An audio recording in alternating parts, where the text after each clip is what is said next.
Baghdad شریف میں باقاعدہ بیٹھ کے انہوں نے لوگوں کو یہاں پہ کیا پوری دنیا میں دم ڈالا ہے. ایسا ہی. تو یار اگر وہ ان کا دم اتنا ہی ہوتا تو اللہ وہاں سے کیوں ڈلوا رہا ہے ان سے؟ ختم نبوت کے لیے انہوں نے ایسے معصوم بچوں کو اب تیار کیا ہے جو آنے والے وقت میں آپ دیکھیں گے کہ بڑے بڑے عالم بنیں گے, مفتی بنیں گے اور وہ ختم نبوت کے کاز کے لیے کام کریں گے. اور پیر صاحب کو آپ کو پتہ ہے کہ جج صاحب نے کیا کہا ہے؟ انہوں نے کہا اب اگر آپ نہیں آ سکتے نا تو آپ کا ویڈیو پیغام بھی بہت بڑی بات ہے, اچھا وہ بھیج دیں. اچھا یہ بات ہوئی ہے جی. فیلڈ مارشل اعظم منیر صاحب کے بارے میں لوگوں کی کیا کیا رائے تھی. آپ نے دیکھا کہ خانہ کعبہ کا دروازہ کھلا اور وہاں پہ کھل کے وہ کھڑے ہوئے, اور کھڑے ہونے کے بعد ان کی فیملی ساتھ ہے. وَتُعِزُّ مَن تَشَاءُ وَتُذِلُّ مَن تَشَاءُ, جس کو عزت دے. جی سر جی دیکھیں اللہ نے ان کو عزت دے دی. بسم اللہ الرحمن الرحیم. السلام علیکم, میں ہوں آپ کا ہوسٹ عثمان زیب اور آپ دیکھ رہے ہیں یوٹیوب چینل عثمان زیب. آج بات کریں گے اقرار الحسن صاحب کی اور خطیب صاحب کی. راولپنڈی کے اندر کیس کر رکھا ہے ڈیفیمیشن کا. اب معاملہ یوں ہے کہ آج پیشی تھی, پیشی میں کیا کچھ ہو وہ بھی ہم لوگ ڈسکس کریں گے. پھر ہم لوگ تھوڑا سا یہ جاننے کی کوشش کریں گے کہ اقرار الحسن صاحب کیا چاہتے ہیں, خطیب صاحب کیا چاہتے ہیں. یہ معاملہ اتنا سیدھا نہیں ہے, یہ کنٹروورسی کافی ٹائم سے چل رہی ہے. ہمارے ساتھ موجود ہے سینئر جرنلسٹ راجہ عمران صاحب. عمران صاحب یہ معاملہ پنڈی کا معاملہ ہے, ہمارے بالکل قریب کا معاملہ ہے. اب اقرار الحسن صاحب کو پیر آقا خطیب صاحب سے مسئلہ کیا ہے اور پیر آقا خطیب صاحب چاہتے کیا ہے؟ سب سے پہلے تو بہت شکریہ جی. بیسیکلی پیر صاحب کو اقرار الحسن صاحب سے کوئی مسئلہ نہیں ہے. یہ ایک تو بات آپ کو واضح اور کلیئر ہونی چاہیے اور آپ کی وساطت سے تمام عوام کو کلیئر ہونی چاہیے. سر کیس تو پیر صاحب نے کیا ہے نا. جی اب وہ بتانے لگا ہوں. انہوں نے جو کیس کیا ہے وہ یہ کیا ہے کہ بھائی میں اچھا بھلا اپنی جگہ پہ بیٹھ کے لوگوں کے ساتھ میرا ایک انٹریکشن ہے. ظاہر بات ہے ہر بندے کو عثمان صاحب اللہ پاک سے ربط رکھنے کے لیے نا اللہ کا کوئی نہ کوئی نیک بندہ چاہیے ہوتا ہے, وہ کوئی بھی شخص ہے.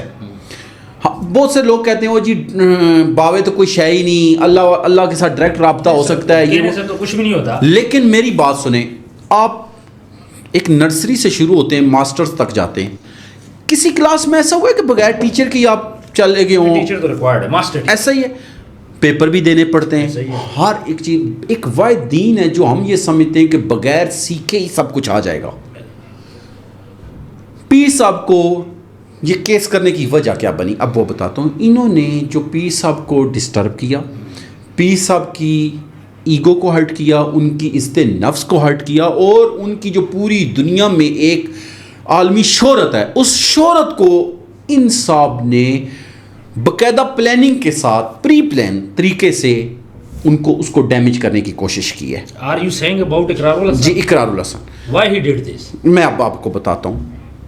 مجھے ایک بات بتائیں, اس پورے معاملے میں ان کا کہنا یہ تھا کہ میں ان کو کورٹ کچہریوں تک بھی لاؤں گا, میں ان کا اصل چہرہ بھی لے کے آؤں گا, یہ سب باتیں انہوں نے بولی تھی.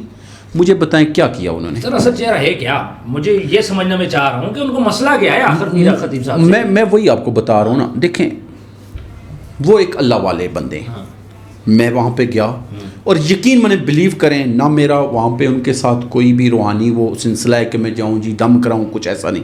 میں صرف یہی دیکھنے کے لیے گیا کہ لوگ وہاں پہ کیوں آتے ہیں. اب ایک بندہ وہاں پہ انگلینڈ سے آیا ہوا تھا فیملی کے ساتھ.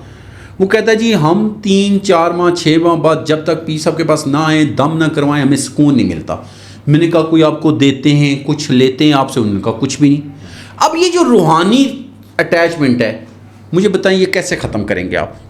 اچھا پھر امریکہ سے وہاں پہ لوگ آئے ہوئے تھے, کینیڈا سے آئے ہوئے تھے, اور وہ لوگ یہ کہتے ہیں جی کہ پیر صاحب کے پاس جب ہم بیٹھتے ہیں تو یہ ہمیں جو وظائف دیتے ہیں یا جو ہمیں پڑھنے کے لیے بولتے ہیں یا یہ جو دم کرتے ہیں, اس دم میں اتنی طاقت ہے کہ ہمیں بہت ساری بیماریاں ہماری ختم ہوئی ہیں. پیر صاحب نے بیسک کرتے کیا ہے, ان کا مقصد کیا ہے؟ ڈاکٹر ہیں, کوئی جادوگر ہیں؟ میں آپ کو بتاتا ہوں سر.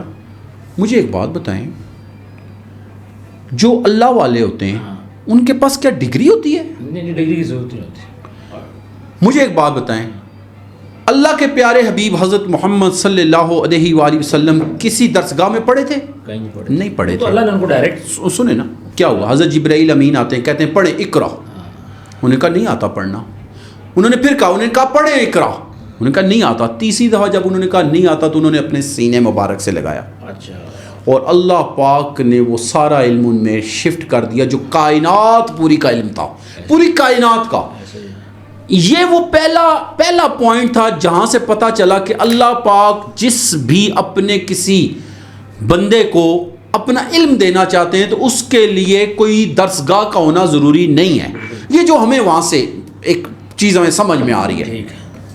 پھر اللہ والوں کا لوگوں کے ساتھ جو ربط ہوتا ہے وہ یہی ہوتا ہے کہ جو پیر صاحب ہوتے ہیں یا کسی بھی روحانی پیشوا کو، ان کا کام کیا ہوتا ہے؟ ایک بندے کا اللہ سے ربط کرانا، کہ کیا یار ایک بندہ نماز کی طرف لگ جائے، ایک بندے کو روحانی سکون مل جائے. آپ دیکھیں کہ کئی لوگوں کے پاس کروڑوں روپیہ ہوتا ہے، بے چین رہتے ہیں. اس بے چینی کے حل کے لیے وہ کیا کرتے ہیں؟ کبھی ادھر جاتے ہیں، کبھی ادھر جاتے ہیں، کیا کیا کرتے ہیں. لیکن پھر ایک بندہ انہیں کوئی بھی مل جاتا ہے، اس کے ذریعے وہ اللہ کے درمیان اور ان کے درمیان جو کڑی ہے وہ جڑ جاتی ہے. اور وہ کڑی جڑنے، میں ایک مثال آپ کو دیتا ہوں. اب آپ بیٹھے ہیں میرے سامنے، میں نے کسی بھی بڑی شخصیت کے ساتھ میرا ایک تعلق نہیں ہے، لیکن آپ لے کے جاتے ہیں، آپ کہتے ہیں جی یہ عمران صاحب ہیں، یہ میرے بھائی ہیں. ایک لمحے میں وہ شخص جو مجھے جانتا ہی نہیں تھا کہ اب تک مجھے وہ پروٹوکول دے گا جو بھائیوں کو دیتے ہیں. جبکہ شاید میں اکیلا اس شخص کے پاس جاؤں تو مجھے 10 سال لگ جائیں وہ مقام پانے کے لیے. آپ نے وہ کیا کام کیا؟ آپ نے برج کا کردار ادا کیا یا نہیں کیا؟ بالکل ایسا کیا، سمپل سا کام کیا. اچھا مجھے یہ بتائیں اقرار الحسن صاحب اور ان کے نام جو کنٹروورسی ہے وہ تھوڑا سا بتا دیں. سر کنٹروورسی سیدھی سی ہے. اقرار الحسن کیا بولتے ہیں؟ سر میں آپ کو بتاتا ہوں نا، اقرار الحسن صاحب سے میں یہ پوچھتا ہوں کہ ان کے دربار پہ جو میں نے دیکھا، لوگ آتے ہیں یا کوئی ذکر ہو رہا ہوتا ہے یا کوئی پڑھائی ہو رہی ہوتی ہے، وہاں پہ زیادہ تر عورتیں میں نے جو دیکھی ہیں یا عبائے میں ہوتی ہیں، برقعے میں ہوتی ہیں، بڑی بڑی چادروں میں ہوتی ہیں. وہاں پہ میں نے کوئی بے حیا عورت یعنی ایسے لباس میں نہیں دیکھی جس کو دیکھ کے یہ کہہ سکے بندہ کہ یار یہاں پہ بے حیائی کا کام ہو رہا ہے. جبکہ دوسری طرف اقرار الحسن صاحب ایک بہت اچھا کام کرنے والے بندے ہیں. لیکن مجھے یہ نہیں سمجھ آ رہی کہ وہ جو اچھا کام ہے وہ ڈیورٹ کیوں ادھر ہو گیا ہے، جبکہ آج کے دور میں موبائلوں کے اوپر کیا ہو رہا ہے، لائیو ویڈیوز پہ کے اوپر کیا ہو رہا ہے. ابھی باقاعدہ طور پہ اس کو ڈیجیٹل کوٹھے کا نام دے دیا گیا ہے. ایسا ہی ہے کہ نہیں؟ یونیورسٹی کالجز میں کیا ہو رہا ہے. میاں عمران نے ابھی پچھلے دنوں ایک انکشاف کیا کہ جی ہاسٹلز میں کیا ہو رہا ہے. اقرار الحسن صاحب کی مجھے کتنی ایک ویڈیو ہیں جو ان پہ کام ہو رہا ہے، اس حوالے سے ہیں کوئی ویڈیو آپ کے پاس؟ اس حوالے سے نہیں ہے. مجھے یہ بتائیں، ایک جگہ جہاں پہ ان کے بقولی میں آتا ہوں، وہ کہتے ہیں کہ جی ان کو قرآن نہیں آتا ہے. قرآن پڑھنے پڑھانے کا معاملہ اللہ کا اور بندے کا ہے یا اقرار الحسن صاحب کا اور پیر صاحب کا ہے؟ نہیں، معاملہ تو اللہ کا ہے لیکن بیسکس تو آنی چاہیے. اچھا اب اسی پہ آتے ہیں، ایز اے مسلم اب اسی پہ آ جاتے ہیں. پہلی بات ہے وہ اس کے سامنے صرف نہیں پڑھتے، جبکہ ادروائز وہ سب کچھ جانتے ہیں، پڑھنا جانتے ہیں، ہر چیز جانتے ہیں. لیکن وہ کیونکہ جس سینس میں کہہ رہا ہے چیلنج کر کے وہ کہتے ہیں بھائی میں اس کے کہنے پہ یہ کام نہیں کروں گا. مجھے ایک بات بتائیں، قرآن نہیں بھی آتا سیکھا جا سکتا ہے کہ نہیں؟ سیکھا جا سکتا ہے، کسی عمر میں بھی سیکھا جا سکتا ہے. 60 سال کی عمر میں بھی ہم نے دیکھا قرآن لوگوں نے سیکھنا شروع کیا، وظائف سیکھنے شروع کیے. یہ ایک ایسا میٹر ہے کہ جس کو اقرار الحسن صاحب کو نہیں چاہیے کہ ان کو بار بار اس چیز کا تانا دیں. پہلی بات ہے ہی نہیں. لیکن میں بات کر رہا ہوں دوسری، وہ بات کرتے ہیں، وہ کہتے ہیں جی یہ اتنا شہانہ لباس کیوں پہنتے ہیں. یہ اکثر آپ نے دیکھا، میرا خیال ہے کہ جج کے سامنے انہوں نے یہ بات بولی ہے کہ یہ اتنا شانہ لباس کیوں پہنتے ہیں. یہ آج کی تاریخ میں بات ہوئی، یہ جو ڈیٹ تھی وہاں پہ. مجھے ایک بات بتائیں، آپ کے اور ہمارے الحمدللہ ہم جن کو مانتے ہیں اللہ کے پیارے حبیب ہیں. بالکل ایسا. اللہ کے پیارے حبیب کا فرمان ہے، اس وقت کے لحاظ سے بتا رہا ہوں کہ وقت کے مطابق اچھی سواری اور اچھا لباس پہننا سنت ہے. بالکل ایسے ہی ہے. تو اگر انہیں اللہ نے توفیق دی ہوئی ہے اور وہ اچھا لباس پہنتے ہیں تو اس میں ان کو میرے خیال میں الجھن نہیں ہونی چاہیے. سر لباس کو سائڈ پہ رکھیں، یہ اقرار الحسن کا پرسنل ان کا آپس میں ہے. میرا خیال ہے کہ یہ پرسنل چیز ہے، اس کو ہمیں نہیں ڈسکس کرنا چاہیے. اقرار الحسن کو پرسنل اس سے مسئلہ ہے. اب وہ جانے، میں یہاں پہ جو ہماری عوام جاننا چاہ رہی ہے وہ یہ جاننا چاہ رہی ہے کہ خطیب صاحب جو دم کرتے ہیں وہ دم کہاں سے آتا ہے اور وہ اثر کیسے کرتا ہے؟ سر وہ دم بیسیکلی تو ان کے والد صاحب تھے نا، ہاں، پیر مسنجف علی سرکار. ٹھیک ہے. ان کو اللہ پاک کی طرف سے ایک اذن ملا ہوا تھا. بہت سے لوگوں کو اذن ہوتا ہے. بالکل ایسے اذن ملتا ہے کہ نہیں؟ اذن ملتا ہے، کچھ لے کاٹتے ہیں. ان کے بھائی اور بھی ہیں، 2 ہیں 3 ہیں، ہم تو انہیں جانتے بھی نہیں ہیں. اچھا بھائی پتہ ہے کہ، لیکن اس شعبے میں نہیں ہے کوئی بھی. حالانکہ اگر یہ بزنس کے طور پہ ہوتا، آپ کے اقرار الحسن صاحب کی میں بات کر رہا ہوں، آپ کے اس لیے کہہ رہا ہوں وہ بھی میڈیا سے تعلق ہے، آپ کے میڈیا. مجھے ایک بات بتائیں, اگر یہ بزنس میں ہوتا تو پھر تو تینوں بھائیوں کو یا 4 بھائی ہیں تو چاروں کو الگ الگ گدیاں رکھنی چاہیے تھی. دربار بن سکتے تھے نا, 4 دربار بنتے, چاروں پہ نیازیں بھی آتی, چاروں پہ سب کچھ ہوتا. لیکن ایسا نہیں ہے سر, ان کے بھائی بالکل اس طرح کے کسی کام میں نہیں ہیں. ان کے خاندان پورے میں آپ چلے جائیں کوئی اور بندہ نہیں ہے. یہ پیر صاحب. اور اچھا میں آپ کو مزے کی بات بتاؤں, میں رات کو 2 بجے بھی جا کے دیکھا, 1 بجے بھی دیکھا کہ وہاں پہ لوگوں کی لائنیں لگی ہیں, عورتوں مردوں کی, اور یقین مانے بغیر کسی تفریق کے کہ یہ فلانا بڑا VIP ہے اور یہ نہیں, ہر بندے کو وہ دم ڈال رہے ہیں. ابھی لاسٹ ریسنٹلی کیا ہوا ہے, آپ نے دیکھا ہوگا کہ پیر صاحب گئے ہوئے تھے بغداد. جی بالکل گئے ہوئے تھے, وہاں پہ کتنے اور بھی اللہ والے ہیں نا. بغداد شریف میں باقاعدہ بیٹھ کے انہوں نے لوگوں کو یہاں پہ کیا پوری دنیا میں دم ڈالا ہے. تو یار اگر وہ ان کا دم اتنا ہی ہوتا تو اللہ وہاں سے کیوں ڈلوا رہا ہے ان سے. اچھا چلیں, یہ تو دم کا معاملہ ہو گیا, ہر بندے کا اپنا ہے, کچھ لوگ ٹھیک ہوں گے, کچھ لوگ نہیں ہوتا اللہ کے حکم سے. پیر صاحب کوشش کر سکتے ہیں, ٹھیک ہے, مان لیا آپ کی بات. مجھے یہ بات بتائیں, یہ بولتے ہیں جی میں ختم نبوت کا بہت بڑا پیروکار ہوں, اس کے بارے میں تھوڑا سا مجھے بتائیں کہ ختم نبوت کے بارے میں ان کی کیا کاوشیں ہیں. سر ختم نبوت کے حوالے سے ہر سال ایک تو یہ باہر ممالک یورپ میں بھی جا کے ختم نبوت کانفرنس کرتے ہیں باقاعدہ, جس میں لوگوں کو یہ آگاہی دیتے ہیں کہ اللہ کے جو حبیب ہیں وہ آخری نبی ہے, اور ہم نے ان کے حوالے سے کیسے اپنے ایمانوں کو مضبوط رکھنا ہے, قادیانی فتنے کو کیسے ہم نے ختم کرنا ہے. ایک بات باقاعدہ ان کے دربار پہ ختم نبوت کے حوالے سے, کاز کے حوالے سے لوگوں کو بریف کیا جاتا ہے. دوسری بات. تیسری بات, ختم نبوت کے لیے انہوں نے ایسے معصوم بچوں کو اب تیار کیا ہے جو آنے والے وقت میں آپ دیکھیں گے کہ بڑے بڑے عالم بنیں گے, مفتی بنیں گے, اور وہ ختم نبوت کے کاز کے لیے کام کریں گے. تو مجھے یہ بتائیں یہ کیا غلط ہو رہا ہے؟ نہیں ٹھیک ہے, انما الاعمال بالنیات, اللہ کو نیت پہنچتی ہے. اگر تو پیر صاحب کی نیت یہ ہے کہ وہ نبی صلی اللہ علیہ وآلہ وسلم کی حرمت کی پاسداری کرے تو پھر تو ٹھیک ہے. اچھا ایک بات, نیت کی بات پہ آتے ہیں, آپ نے بات کی.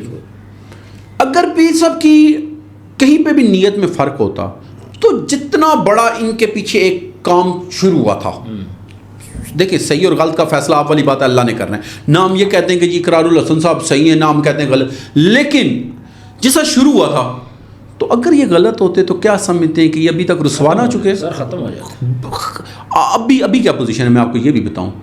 ان کے دربار پہ اگر پہلے 1000 آدمی آتا تھا, میں مثال دے کے سمجھا رہا ہوں, ابھی 3000 آتا ہے. ہاں بندے زیادہ آ رہے ہیں. مجھے یہ بتائیں کہ اگر یہ غلط ہوتے تو اتنا رش کیوں ہوتا؟ بالکل. پھر مجھے ایک اور بات بتائیں, ابھی اقرار الحسن صاحب کو انہوں نے وہاں پہ میں نے سنا ہے جج صاحب کے سامنے کہا جی کہ پیر صاحب کیوں نہیں آتے. انہوں نے کہا کہ آپ اپنے آپ کو اور پیر صاحب کو برابر سمجھتے ہیں. اچھا جج نے بولا ہے, یہ جج صاحب کے الفاظ ہیں.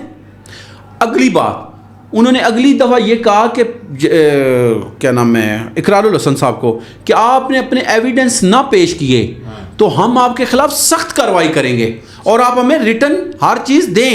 اچھا کون کہہ رہے ہیں؟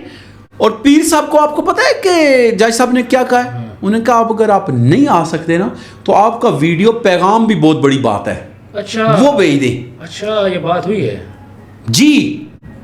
اب مجھے ایک بات بتائیں, ایک شخص کے پیچھے, ابھی میں آپ کو ایک بات بتاؤں, دبئی میں ایک لڑکا ہے نور العین, آج وہ کراچی والے جو نہیں ہیں دعوت اسلامی والے, وہ وہاں سے عمرہ کر کے میرے خیال میں آ رہے تھے, گاڑی میں بیٹھ کے وہ رونا شروع ہو گئے. انہوں نے کہا مجھے جانا, وہ کہتے ہیں جی وہ جی V8 میں بیٹھ کے بڑے بڑے وہاں پہ شہانہ پروٹوکول کر کے جانے کے ٹائم رو رہے ہیں. یار آپ کسی کی نیت کو کیسے ججمنٹ کر سکتے ہو؟ یہ تو لوگوں کا آئیڈیا اپنا آئیڈیا لگاتا ہے. حافظ فیلڈ مارشل اعظم منیر صاحب کے بارے میں لوگوں کی کیا کیا رائے تھی. آپ نے دیکھا کہ خانہ کعبہ کا دروازہ کھلا اور وہاں پہ کھل کے وہ کھڑے ہوئے, اور کھڑے ہونے کے بعد ان کی فیملی ساتھ ہے. و تو عز و منتشا و تو ذل و منتشا, جس کو عزت دے. جی سر جی دیکھیں اللہ نے ان کو عزت دے دی. اب آپ اس کا کیا کہیں گے؟ پھر میری بات سنیں. اب مسئلہ یہ ہے کہ ہمارے ملک میں نا 2 طرح کے لوگ ہیں, ایک صحیح اور ایک مسئلہ ہے نا, ایک اس کو ڈیفینڈ کرنے والے ہوتے ہیں, ایک اس کے خلاف. لیکن یار آپ خلاف بولو, میں کہتا ہوں بولنا چاہیے, لیکن آپ کے پاس بنیادی طور پہ کوئی مواد بھی تو ہو نا. یہ تو نہیں ہے یار کہ ایک بندہ, اب پیر صاحب ہیں, میں پیر صاحب کے حوالے سے بہت باتیں نہیں کرتا. میں نہیں کہتا وہ قرآن پڑھنا جانتے ہیں, نہیں, کیوں, میں نے نہیں سنا. میں نہیں کہتا کہ وہ ان کے پاس علم کا سمندر کتنا ہے اندر, کیوں, یہ اللہ کا اور ان کا معاملہ ہے. لیکن میں یہ ضرور کہتا ہوں کہ میں نے دربار پہ جا کے دیکھا کہ وہاں پہ کوئی بے حیائی نہیں ہو رہی, وہاں پہ کوئی عورتیں مجرا نہیں کر رہی, وہاں پہ کسی جیسے مختلف جگہوں پہ ہم دیکھتے تھے کہ عورتیں دھمال ڈالتی تھی, یہاں پہ کوئی دھمال کی اجازت نہیں ہے. یہاں پہ مرد الگ ہوتے ہیں, عورتیں الگ ہوتی ہیں. ہم نے یہ بھی دیکھا. دیکھیں اقرار الحسن صاحب ان کے خلاف بولتے ہیں نا, تو جو اگر وہاں پہ کوئی صحیح کام ہو رہا ہے تو اس کو صحیح بھی تو بولنا چاہیے یا نہیں. دیکھیں مخالفت میں کسی کے بھی اتنا نہیں بڑھنا چاہیے کہ آپ کی جو دشمنی ہے وہ اس قدر شدت ہو کہ یعنی کہ لوگوں کو یہ احساس ہونا شروع ہو جائے کہ یہ شاید اسلام کے ساتھ جنگ کے لیے ہو رہی ہے بات. بالکل ایسی ہے. تو اسلام جو ہے نا ہمارا وہ الحمدللہ سب کے لیے ہے. پیر حق خطیب صاحب ہیں, میں یہ کہتا ہوں کہ جب دنیا میں کوئی بھی بندہ غلط ہوتا ہے نا تو اللہ پاک جب جس کو چاہیں اللہ پاک یوں چٹکی میں نا عزت بھی دے سکتے ہیں تو ذلیل بھی کر سکتے ہیں. بالکل صحیح کہہ رہے ہیں. اچھا عمران صاحب اینڈ پہ میسج کیا دیں گے؟ سر میں میسج یہ دوں گا کہ ہر ایک انسان کو کسی نہ کسی اللہ والے سے ربط رکھنا چاہیے. یہ جو لوگ کہتے ہیں نا کہ بابے تو کوئی شے ہی نہیں, یاد رکھیے گا اگر ہمارے بزرگ نہ ہوتے, ان کے بزرگ نہ ہوتے, ان کے نہ ہوتے, ایک تو ہمارا سلسلہ نہیں تھا. پھر یاد رکھیے گا, میں آپ کو چھوٹی سی مثال دے کے بات سمجھا دیتا ہوں کہ وزیر اعظم یا تو مجھے خود بلائے تو میں جا سکتا ہوں, یا درمیان میں کوئی ایسا بندہ ہو جس کا اس کے ساتھ بہت قریبی تعلق ہو تو میں جا سکتا ہوں. برج وہ برج ضرور بنائیں. اگر نہیں ہوگا تو یاد رکھیے گا عثمان صاحب, دنیا کا ہر محاذ آپ ادھورا چھوڑ دیں گے. بالکل صحیح. جن لوگوں نے بھی پائی ہے نا انہوں نے کسی نہ کسی ذریعے سے کوئی ربط ضرور رکھا ہے. اور اللہ کے ساتھ کہتے ہیں, میں نے ایک بندے کی بات سنی تھی, اس نے کہا حاضری لگاتے ہو بس, باقی کمال کس کے پاس ہے, کون کدھر ہے, یہ اللہ جانتا ہے, لیکن حاضری ضرور ہوتی ہے. اور حاضری کا طریقہ کیا ہے؟ ایک تو ڈائریکٹ تو نماز اللہ نے دی ہے نا, نماز تو کسی اچھا ہم باتیں میں بتاؤں جو ان کے خلاف بات کر رہے ہوتے ہیں نا, یقین مانے کئی لوگوں کو میں نے دیکھا وہ بھی نماز کی طرف نہیں ہوتے ہیں. ایک تو نماز اور دوسرا اللہ والوں سے ربط اتنا رکھیں. میری ویڈیوز موجود ہیں جو میں یہ کہتا ہوں دھمال نہیں ڈلنا چاہیے, قبروں کو سجدہ گاہ نہیں بنانا چاہیے. میں یہ بھی کہتا ہوں کہ پیروں کو اس حد تک کہ اللہ والے ہیں بس, باقی دینے والا کون ہے؟ ہمارا اللہ ہے. بالکل واضح میسج ہے. کوئی پیر ہمیں آج کی تاریخ میں کچھ دے نہیں سکتا سوائے اس کے کہ ایک پیر صاحب ہمیں اللہ کے ساتھ ملانے کا ذریعہ بن سکتے ہیں. وہ بھی کس حد تک؟ کیوں؟ وہ اللہ کے پیارے ہیں, انہوں نے محنتیں کی, اللہ کے نیک لوگ ہیں, بس اس سے آگے وہ بھی نہیں. عمران صاحب بہت بہت شکریہ, آپ نے بہت اچھی باتیں کی. ویورز کامنٹ سیکشن میں اپنی رائے ضرور دیجیے گا. حق خطیب صاحب اور اقرار الحسن صاحب کا معاملہ آپ لوگوں کے سامنے رکھا ہے آج ہم نے. اب کامنٹ سیکشن میں اگر آپ کا کوئی تجربہ ہے, آپ جا چکے ہیں خطیب صاحب کے پاس, تو ہمارے ساتھ ضرور شیئر کیجیے گا, چاہے پازیٹیو ہو چاہے نیگیٹو ہو. اور ہم لوگ کچھ دنوں تک وہاں پہ جا کے لائیو بھی لوگوں کی رائے لیں گے, جب خاص طور پر وہ دم ڈال رہے ہوں, وہ سارے ایٹماسفیئر کی ہم لوگ کوریج کریں گے, اور ہم لوگ یہ جاننے کی کوشش کریں گے کہ کیا یہ سارا معاملہ ہے اور حق خطیب صاحب اس میں کتنے سچے ہیں. اپنا ڈھیر سارا خیال رکھیے گا, ملتے ہیں نیکسٹ ویڈیو میں. اللہ حافظ.